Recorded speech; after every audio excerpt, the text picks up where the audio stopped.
अभी अभी एक खबर आ रही है जो बड़ी खबर है।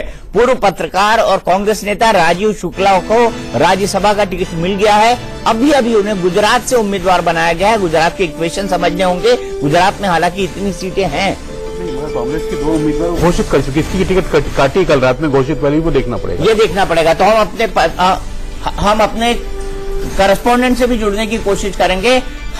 हमारे सीनियर एडिटर प्रकाश पांडे जुड़े हुए हैं। प्रकाश, कल राज्यसभा के 2 कैंडिडेट डिक्लेयर हो चुके हैं। अनुज जी मुझे बता रहे हैं। अमी याग्निक और नारायण भाई राठवा। अमी बेन याग्निक और नारायण भाई राठवा। अब इन दोनों में से किसको काट के राजीव शुक्ला को दिया जाएगा? दीपक जी बिल्कुल आप सही कह रहे हैं।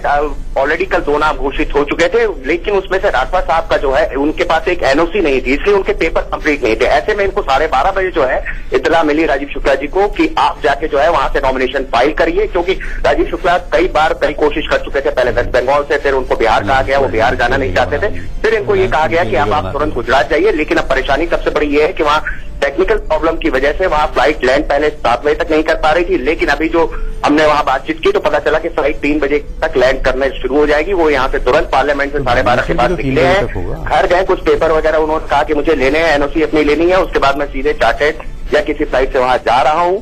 लेकिन मुझे लगता नहीं कि मैं 3 बजे तक पहुंच पाऊंगा, क्योंकि 3 बजे तक ही नॉमिनेशन फाइल करने का समय है। लेकिन अब राठवा जी का चूंकि पेपर कंप्लीट नहीं है, तो कांग्रेस अन्य लोगों को भी, वहां वो नाम नहीं बताया जा रहा है, लेकिन अन्य जो बड़े नेता हैं वहां गुजरात में, उनको भी कहा गया है कि आप अपने पेपर्स के साथ तैयार रहिए। अगर राजीव शुक्ला नहीं पहुंच सकते हैं, वहां पे नहीं पहुंच पा रहे, तो फिर किसी दूसरे नाम का राठवा जी के जगह कोई दूसरा नाम होगा, जिसको जो है नॉमिनेशन फाइल करवाया जाएगा वहां। और राजीव शुक्ला कितनी देर पहले निकले हैं एयरपोर्ट के लिए?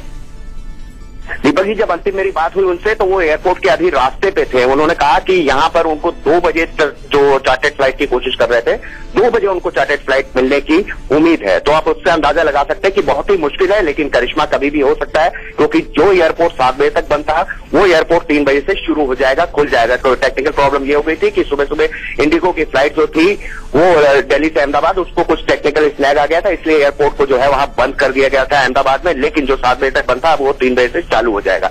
तो ये अपनी तरफ से पूरी कोशिश कर रहे हैं कि वहां पहुंच जाए किसी तरह। लेकिन जो अंतिम बातचीत हुई वो काफी घबराए हुए थे। उनका ये कहना था कि 2 बजे से पहले कोई चार्टर्ड भी नहीं मिल रही, कोई सर्विस फ्लाइट भी नहीं है।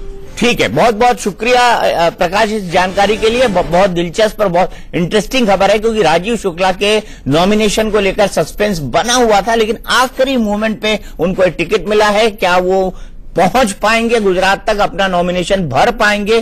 क्योंकि गांधीनगर का जो एयरपोर्ट है उससे भी गांधीनगर कम से कम 30 से 35 मिनट जी बिल्कुल समय लगेगा, और फॉर्म भरने में भी समय थोड़ा सा लगता है। फॉर्म भरने में भी लगता है, आधा घंटे के आसपास का वक्त। दीपक जी, दोनों दलों ने कल देर रात यानी 9 बजे के बाद जो लिस्ट जारी की, शायद ये परंपरा बहुत गलत है। कुछ समय पहले, यदि 1 दिन पहले ये घोषणा हो गई होती तो कागज है या नहीं वो पता लग जाता, और ये अपना 3rd कैंडिडेट उतार देती है लास्ट मोमेंट पर, तो एक सीट वो छीन लेगी कांग्रेस से।